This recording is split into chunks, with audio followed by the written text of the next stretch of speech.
Meron lang ang ipapakita sa inyo na isang tao. Kami na nga lang doon manonood sa aming video. Ayaw pang manood ang pusa. Okay. Anong gusto mo? Wait, ano ba? Ano Ano ba? la? Panoorin mo. Panoorin mo ang video.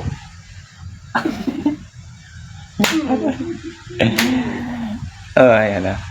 Pinapalo lang ako. Pinapapanood ko lang yung video ko na in-upload sa TikTok, sa YouTube, sa Facebook. Ayaw panoorin. Kailangan pa talaga pilitin. Sige. Ano? Papanoorin mo hindi? Stop. Ano? Dalawa. No! Ganyan kahirap para lang manood. Kaya kayo guys, manood kayo. Kung hindi nyo papanoorin to, mag-uninstall kayo ng Facebook. Ano? Ang Facebook, kuha na to. Application. Application ba ito sa Facebook? Ano? Sige.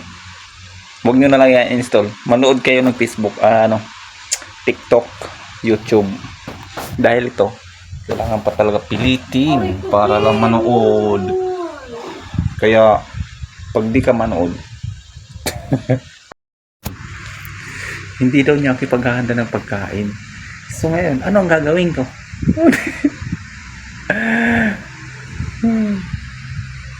Kaya ang magandang gawin ay lambingin. Ayun, masasaktan daw siya. Lalambingin natin. Ha? Aray po. Pabagsak ko para sa Sige. Ulvin! Ito di ko yung sinasadya. Aray. Tingnan mo yan.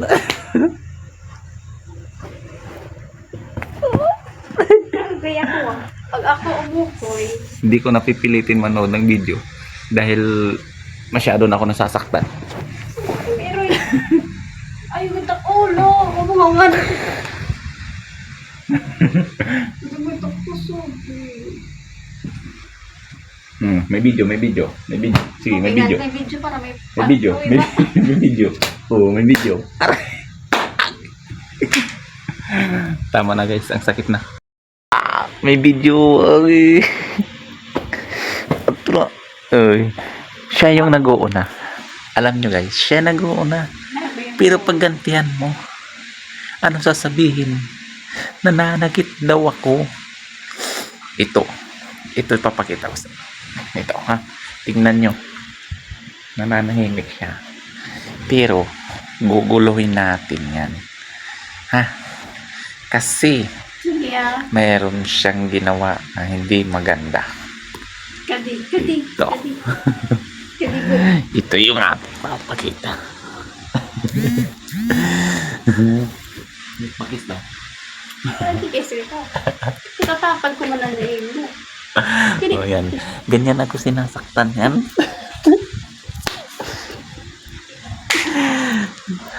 Ganon. Sinasaktan ako. Pero okay lang.